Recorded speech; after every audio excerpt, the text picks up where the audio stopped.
প্রার্থী হবেন অস্ত্র চাইতে পারে, তাদেরকে লাইসেন্স দেওয়া হবে। এইটা তো নিরাপত্তার জন্য যে একটা কত হুমকি, এটা তো উনি প্রকাশ করলেন। এরকম সে তো মারার টার্গেট নিয়ে তো তাকেই করছে আর কি। এটা একটা আতঙ্ক। যারা রাজনীতি করবে তা তো প্রকাশ্যে থাকতে হবে মানুষের মধ্যে। নিরাপত্তার পরিস্থিতি সন্তোষজনক এখনো নয়। আর এইভাবে লাইসেন্স গানম্যান কত দেবে, কত গানম্যান কত লাইসেন্স দেবে ভাবে ওনার আশাটা তো ইতিবাচক হিসেবে আমরা নেই।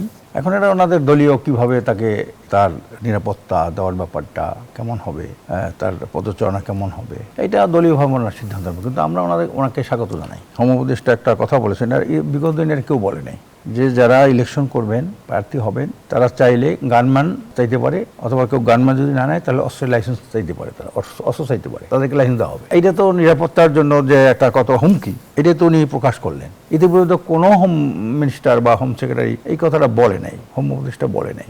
প্রার্থী একটা আসনে 10 জন 20 জন যদি প্রার্থী থাকে কোনো আসনে, সেখানে গানম্যান অথবা অস্ত্র, তার কাছে এটা আইন শৃঙ্খলা পরিস্থিতিটা এটা দিন দিন আমার মনে হয় যেন এরকম সে তো মারার টার্গেট নিয়ে তো তাকেই করছে আর কি। হত্যার টার্গেট নিয়ে তো তাকে যে অবস্থা যেভাবে গুলি করলেন, কাছ থেকে এইভাবে আল্লাহ তাআলা আমরা দোয়া করি আল্লাহ তাআলা তাকে সুস্থ দান করুক, দেশে ফিরে আসুক। এটা একটা আতঙ্ক। যেমন বিএনপির একজন প্রার্থী, তো অনেক কারণ আছে, তার মধ্যে বললেন ওই যে নারায়ণগঞ্জের, এর জন্য কিন্তু সবাই উদ্বিগ্ন, উৎকণ্ঠিত। কারণ যারা রাজনীতি করবে তা তো প্রকাশ্যে থাকতে হবে মানুষের মধ্যে, জনগণের কাছে তো যেতে হবে, ডোর টু ডোর যেতে হবে তাদের। এখানে শুধু পুলিশ বেষ্টনী দিয়ে থাকবে, অমুক ইত্যাদি করবে, তা তো না।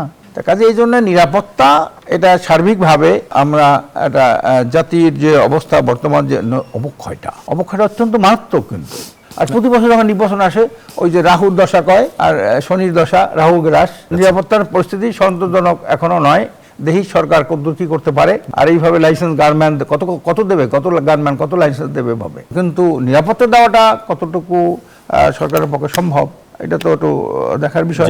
পরিবেশ সন্তোষজনক না, এই জন্য না উনি যেটা লেভেল প্লেইং ফিল্ড, এইটা এখনো উনি করতে পারেন নাই। এই সরকার তফসিল হয়েছে, তফসিল তো ওই 111-এ তফসিল হয়েছিল, এরপর তো 2 বছর পরে নির্বাচন হয়েছে। তফসিল ঘোষণায় যে নির্বাচন তা কিন্তু না। কাজে এখনো যে তফসিল হইলে যে নির্বাচনটা সুষ্ঠু হবে তা বলা যায় না। নিরাপত্তার ব্যাপারটা ইদানিং যা দেখালো, প্রার্থীদের নিরাপত্তা, সুষ্ঠু পরিবেশ, তারপরে যখন পুরাদময় হবে, এখনো বিভিন্ন দলের মধ্যে কে নমিশন পাইলো কি পাইলো না, তার মধ্যে সংঘাত মারামারি চলছে।